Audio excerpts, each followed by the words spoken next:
بسم اللہ الرحمن الرحیم۔ اسلامی تاریخ۔ دوسری بیعت عقبہ۔ مدینہ منورہ میں حضرت مصعب بن عمیر رضی اللہ عنہ کی دعوت اور مسلمانوں کی کوشش سے ہر گھر میں اسلام اور پیغمبر اسلام کا تذکرہ ہونے لگا تھا۔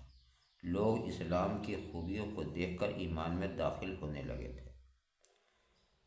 سن 13 نبوی میں مصعب بن عمیرہ 70 سے زیادہ مسلمانوں پر مشتمل ایک جماعت لے کر حج کرنے کی غرض سے مکہ آئے۔ اس قافلے میں مسلمانوں کے ساتھ قبیلہ اوس خزرج کے مشرکین بھی تھے۔ نبی کریم صلی اللہ علیہ وسلم نے اپنے چچا حضرت عباس رضی اللہ عنہ کے ساتھ عقبہ نامی گھاٹی میں آ کر رات کے وقت مسلمانوں سے ملاقات فرمائی۔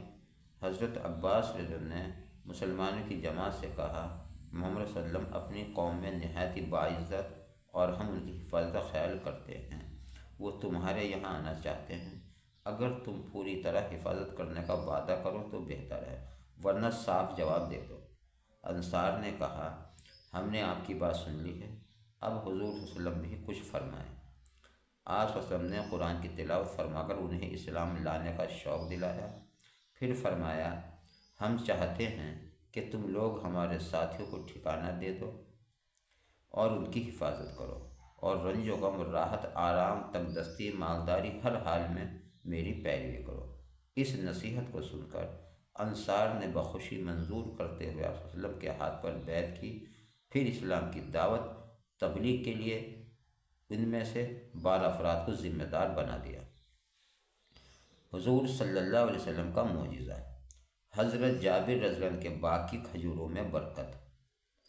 حضرت جابر رضی اللہ عنہ فرماتے ہیں کہ میرے والد جنگ احد میں شہید ہو گئے، لیکن اپنے پیچھے اتنا قرضہ چھوڑ گئے کہ میرے باغ کی کھجوروں سے وہ قرضہ ادا ہونا مشکل تھا، اور ادھر کھجور کاٹنے کا وقت آ پہنچا تو میں آپ صلی اللہ علیہ وسلم کے پاس آیا اور ساری حالات آپ صلی اللہ علیہ وسلم کے سامنے رکھے۔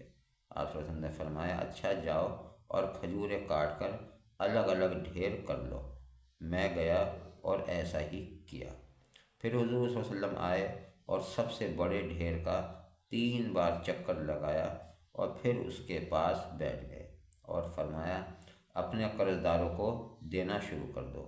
میں نے ان میں سے تول کر دینا شروع کر دیا۔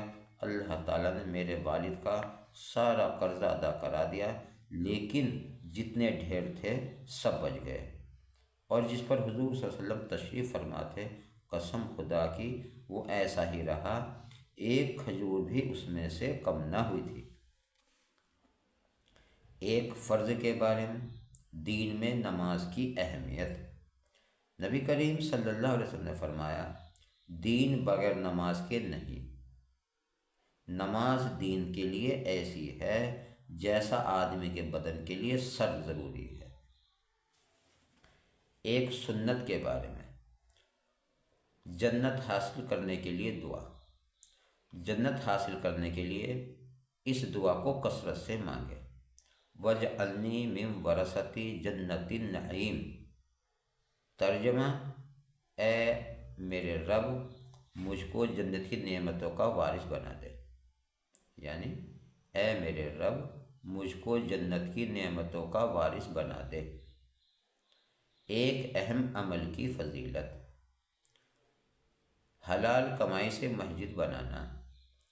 نبی کریم صلی اللہ علیہ وسلم نے فرمایا، جس نے حلال کمائی سے اللہ کی عبادت کے لیے گھر بنایا، اللہ تعالیٰ اس کے لیے جنت میں قیمتی موتی اور یاقوت کا شاندار گھر بنائے گا۔ ایک گناہ کے بارے میں، قرآن میں اللہ تعالیٰ فرماتا ہے، کیا وہ لوگ جو برے کام کرتے ہیں یہ نہیں سمجھتے کہ ہم انہیں اور ان لوگوں کو برابر کر دیں گے جو ایمان لاتے ہیں اور نیک عمل کرتے ہیں، ان کا مرنا جینا برابر ہو جائے، ان کا یہ فیصلہ بہت ہی برا ہے۔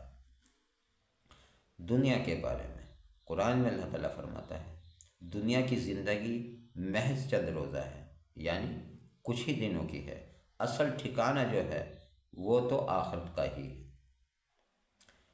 آخرت کے بارے میں نبی کریم صلی اللہ علیہ وسلم نے فرمایا اللہ تعالیٰ جنتی کو جنت میں داخل کر دے گا اور جہنمیوں کو جہنم میں داخل کر دے گا۔ پھر ان کے درمیان ایک اعلان کرنے والا کہے گا اے جنتیوں اب موت نہیں آئے گی، اے جہنمیوں اب موت نہیں آئے گی، تم میں جو جہاں ہے وہ ہمیشہ اسی میں رہے گا۔ طب نبوی سے علاج۔ نبی کریم صلی اللہ علیہ وسلم نے فرمایا زچے کی حالت میں تم اپنی عورتوں کو تر کھجوریں کھلاؤ، اور اگر تر کھجوریں نہ ملے تو سوکھی ہی کھلا دو۔ خلاصہ اس کا یہ ہے کہ بچے کی پیدائش کے بعد کھجور کھانے سے عورت کے جسم کا فاسد خون نکل جاتا ہے، اور جو بدن میں کمزوری ہوتی ہے وہ کمزوری بھی ختم ہو جاتی ہے۔ اس بات سے پتہ چلتا ہے کہ زچے کی حالت میں جس عورت کے بچے پیدا ہوتے ہیں، بچے پیدا ہونے کے بعد جو زچے کی حالت ہوتی ہے اس میں کھجور کھلانی چاہیے۔ کھجور کھانے سے جسم کے اندر ایک قوت پیدا ہوتی ہے۔ نبی کریم صلی اللہ علیہ وسلم کی نصیحت۔ نبی کریم صلی اللہ علیہ وسلم نے فرمایا عورت سے 4 چیزوں کی وجہ سے نکاح کیا جاتا ہے، اس کے مال، حسب نسب، خوبصورتی اور دینداری کی وجہ سے۔ تمہارا بھلا ہو، تم دیندار عورت کو پسند کر کے کامیاب ہو جاؤ۔ یہ بخاری شریف کی ہے،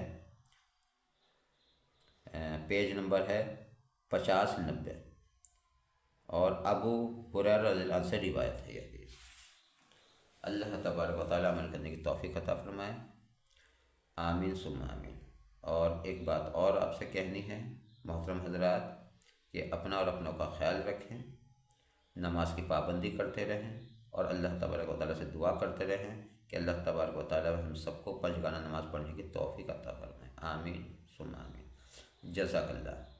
اسی طرح کی اور بھی مزید ویڈیو دیکھنے کے لیے آپ ہمارے چینل کو سبسکرائب کر کے بیل آئیکن دبا دیں تاکہ سبھی ویڈیو کی نوٹیفیکیشن آپ تک پہنچ سکے۔ آپ کا بہت بہت شکریہ کہ آپ نے اپنا قیمتی وقت دے کر ہماری ویڈیو سنی۔